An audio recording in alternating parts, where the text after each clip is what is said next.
1879, a 16-year-old boy left his father's farm bound for Detroit. At a time when the only means of transportation were trains or horse carriages, and the first automobiles were mostly seen as racing machines for the rich, this boy would later open a car company that would change the course of the automobile industry to what we know today. 35 years later, after his arrival in Detroit, half of all the cars on Earth were carrying his name. And that boy, Henry Ford, would become one of the wealthiest men in American history. This is that story.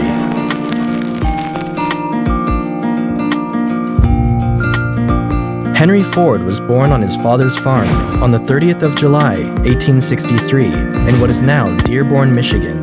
His father, William Ford, owned a farm where everyone in the family lived and worked, and being the oldest son of 6 children, Henry was expected to take over the family's business.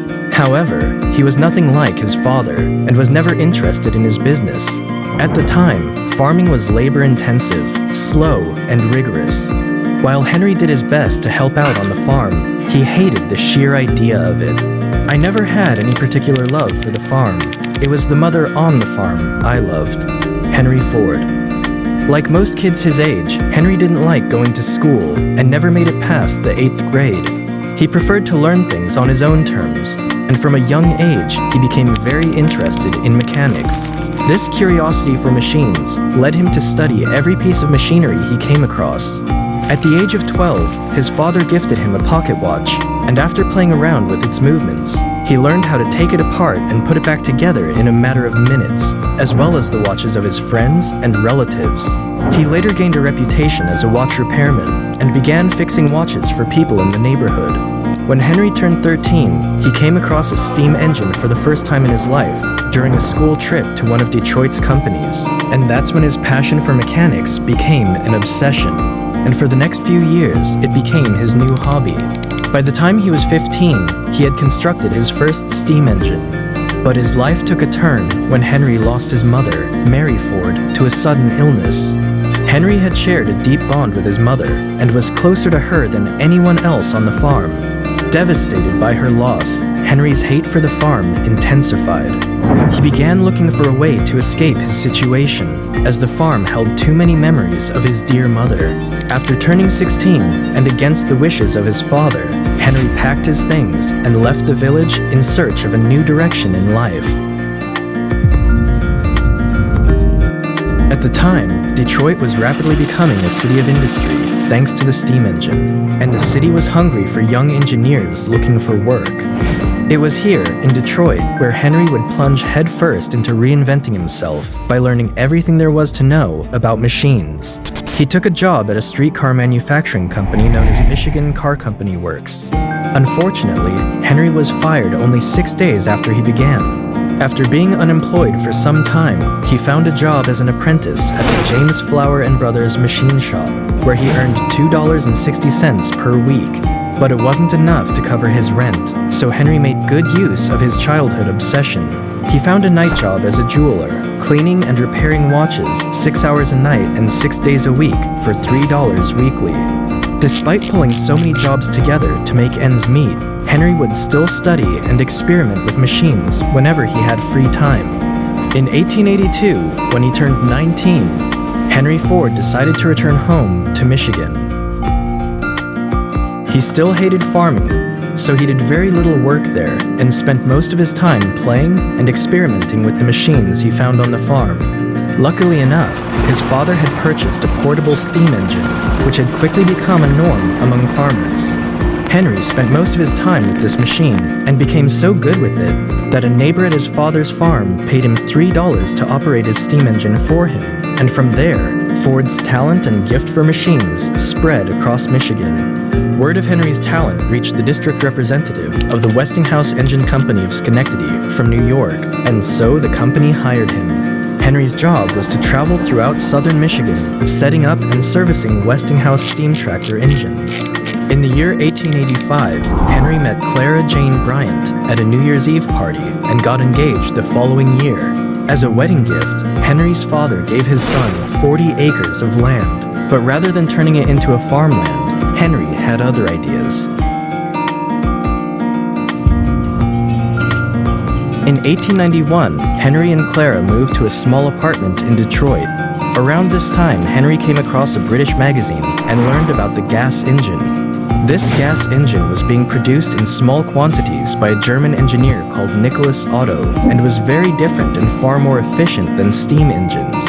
For one thing, they didn't need 30 minutes to start up because the engine did all the combustion it needed internally. Although this new engine was fast becoming really popular in Europe, only a few people had heard about it in America. Luckily enough for him, he found someone in the city who owned one.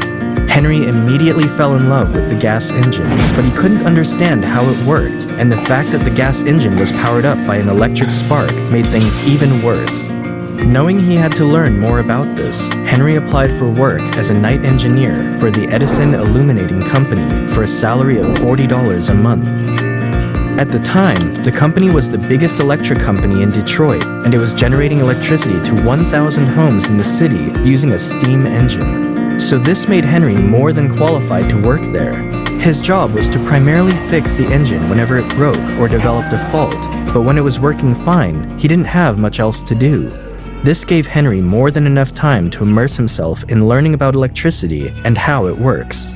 In 1893, Henry and Clara welcomed their first and only child, Edsel Bryant Ford, and just 3 months after his birth, Henry was promoted to the position of chief engineer at a salary of $100 per week. That same year, Henry succeeded in creating his first working gas engine, which was the first step in his dream of creating a horseless carriage. It wasn't until June 4th, 1896, at exactly 1:30 a.m., when he finally completed his experimental car using a gas engine.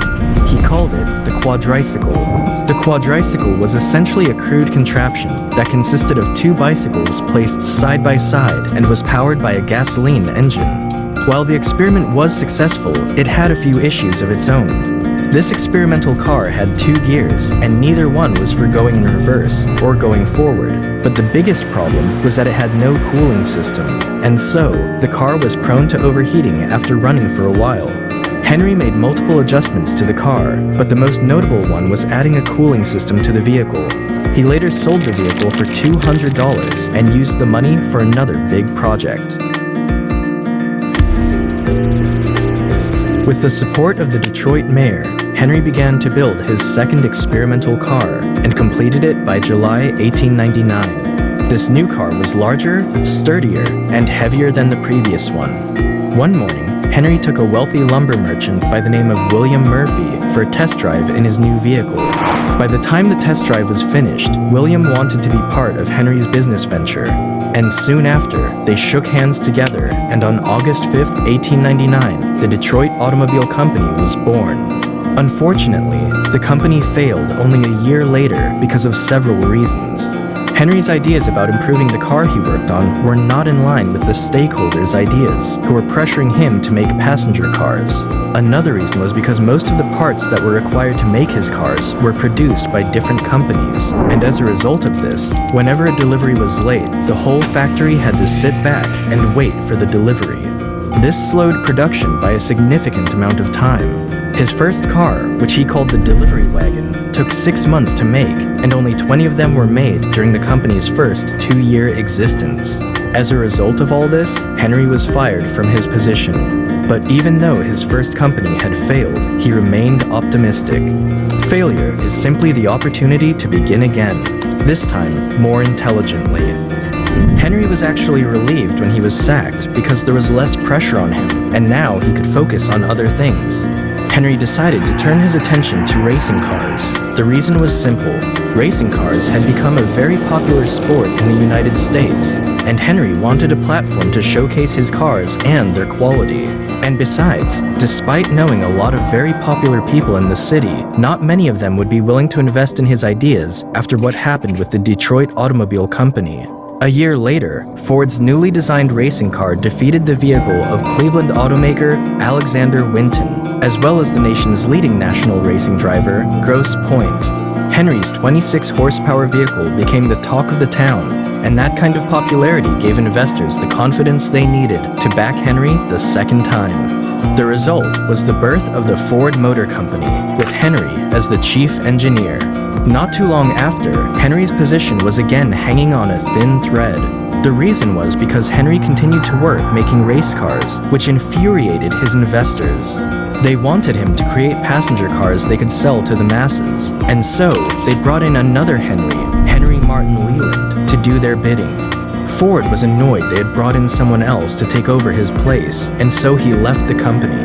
In his autobiography, Henry is quoted saying, "I resigned, determined never again to put myself under orders." Henry Leland, on the other hand, followed the wishes of his investors and went on to create what today we know as the Cadillac. With Henry Ford gone, the name of the company was changed from Ford Motor Company to the Cadillac Motor Company. Henry and a former racing cyclist by the name of Tom Cooper continued building racing cars.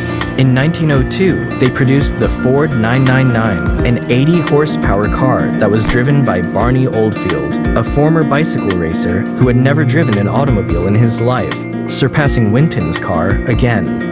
By 1904, Henry's new car broke all the American records, driving at a top speed of 91.4 miles per hour. With these records and victories, Henry had established himself as the best American designer for racing cars. With that kind of reputation, he knew he would be backed again by investors whenever he was ready to start up his third company.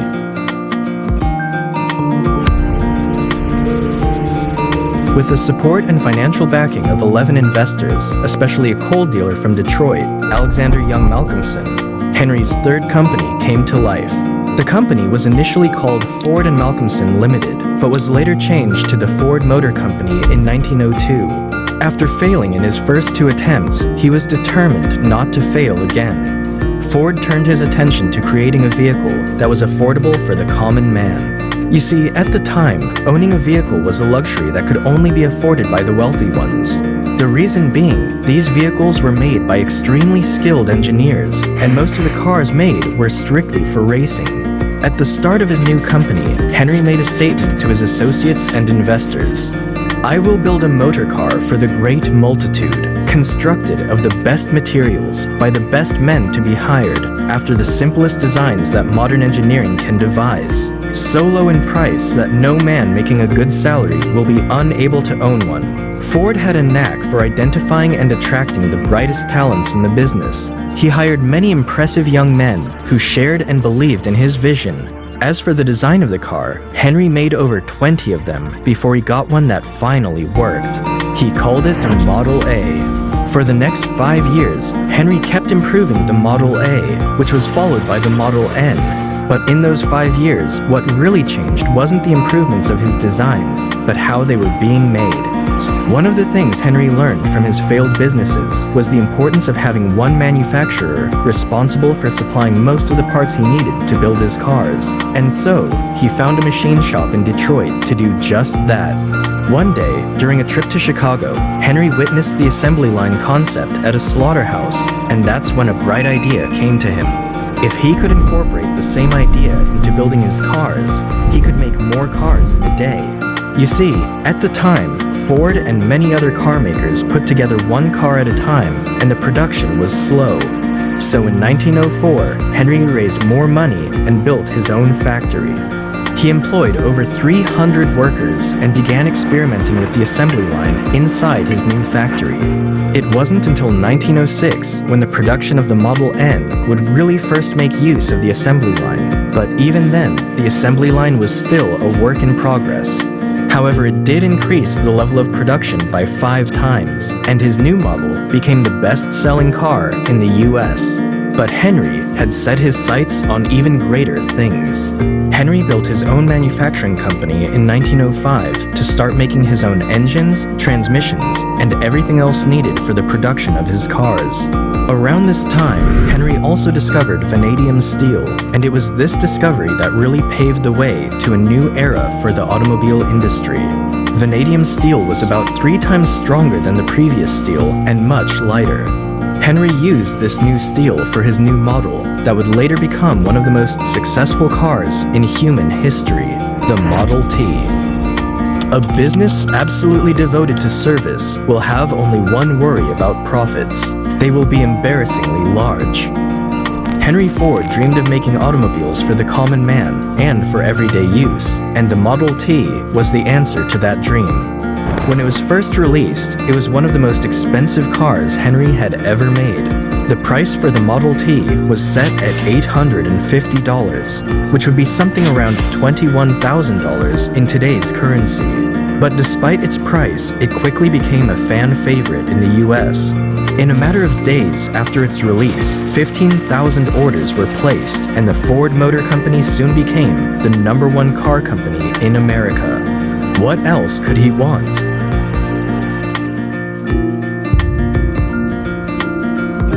Henry realized he needed a bigger factory to produce over 100 Model Ts a day, and so, in 1910, he built a new plant in Highland Park, Michigan. After several experiments, the assembly line was officially in working order by 1913. This allowed work to be taken to the workers, rather than the workers moving in and around the vehicle. The vehicle was pulled down the line, building it step by step, and the new process reduced the time of production from 12 hours to 90 minutes. By 1914, their production rate of over 300,000 vehicles was more than all the cars produced by other car manufacturers combined. Between 1910 to 1916, the number of Model Ts being produced moved from 20,000 to almost 1 million. By then, about half of all the cars on Earth were Fords. Henry had another brilliant game plan that would make him stand out in the automobile market. Every year, the number of the Model T's production output increased, so he reduced the price of the car. In fact, by 1916, the price of the Model T that once sold for $850 was now selling for less than $400. But that wasn't the only brilliant strategy Henry adopted. You see, despite Henry pioneering the age of the automobile in America with the assembly line, a lot of his workers weren't happy with this innovation. Many workers found doing the same thing over and over again boring, and the skilled craftsmen among them found their new job insulting, as they were tasked with just 2 duties instead of building a whole car. As a result, workers began to leave Ford to work for other companies. To combat this, Henry doubled the workers' wage, raising it to $5 a day. Many companies laughed at this move, believing it would quickly bankrupt the company, but it did the opposite. Mechanics from all over the country flew to Detroit in search of higher wages. We believe in making 25,000 men prosperous and contented, rather than following the plan of making a few slave drivers in our multi-millionaire establishments. Not only did Henry Ford increase the wages of the mechanics who now worked for him, but he also gave them an hour off from the number of hours they were required to work. The change in shift allowed Ford to hire a new set of workers for a third shift and create a 24-hour operation. Soon enough, many other car businesses had to do the same in fear of losing their workers to Ford. Henry had changed the business and manufacturing world across the USA. There is one rule for the industrialist, and that is, make the best quality goods possible at the lowest cost possible, paying the highest wages possible. In 1919, Henry Ford grew tired of the interference from other investors in the company and decided to buy them all out. The result was several millionaires in Detroit, but it also made Henry Ford the sole owner of the largest automobile company in the world. Later, Henry made Edsel Ford, his 26-year-old son, the president of his company, but it was Henry who really ran the show. However, absolute power over the company came with a price that even the richest man in America couldn't ignore. Henry continued to believe the Model T was the car most people wanted. He ignored the growing popularity of the more expensive but stylish and comfortable cars like Chevrolet. Being the stubborn and stiff-necked man that he was, he refused to listen to other Ford executives or even his own son, Edsel, when they said it was time for a new model. By the late 1920s, Henry could no longer ignore the declining sales figures, so he finally decided to shut down the Model T assembly line and began designing an all-new car. The new Model A was released in 1927. But this new car was no longer produced at Highland Park, but at a bigger factory along the Rogue River in Michigan. In his new factory, Henry wanted to include all the steps involved in the manufacturing process, from refining raw materials to the final assembly of the automobile, which he accomplished. It became the world's largest factory, making steel, glass, tires, and other components that went into building the cars.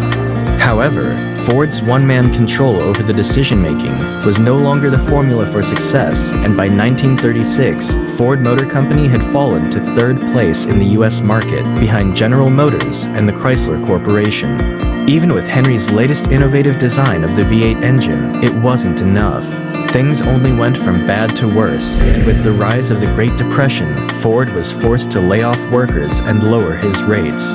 In 1943, Henry's son died of stomach cancer, and so he kept running the company for 2 more years before turning over his control of the Ford Motor Company to his grandson, Henry II.